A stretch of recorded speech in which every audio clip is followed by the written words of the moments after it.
باسم لکن الهی سر تخته بشورنت.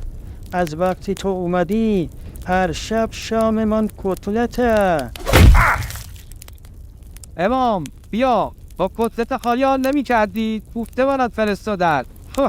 لکن خفه. لکن اسم تو دیت چیه؟ رزی. ای عوضی. رزی با خودت پماد سوختگی آوردی یا نه؟ اینجا گیر نمیاد باسم مزه نریز. رزی جان رزی. خیلی فزی. بگو ببینم دنیا چه خبر بود لکن؟ والا امام دنیامون شده آخرت شما. الان دیگه واسه عظما این دنیا و اون دنیا نداره، جفتش جهنمه. خوبتون شاد. به جای اینکه انتقام سخت منو بگیرید میرید مجسمه جمع میکنید. آنا بخورید. حاج قاسم چی میگی بابا؟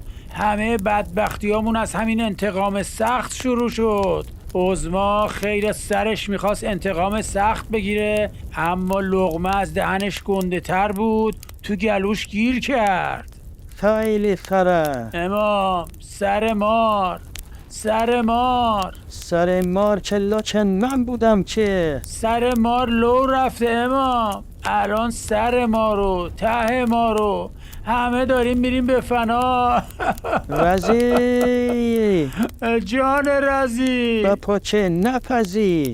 اینایی که گفتی ترسناکه لکن جهنم نیست. امام جهنمش اون جاییه که دشمنای نظام هر شب میزنن اقصا نقاط عظما رو میترکونن، هی آتیش میندازن تو قباش. یه روز پایگاه بسیج، یه روز حوزه، یه روز غذاییه. جسم ناقص عظما پر از تاول شده.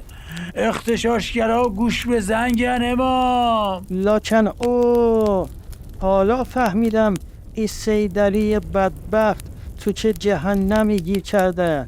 رزی جان رزی. لکن اند مرزی. خب بس دیگه لکن خفه.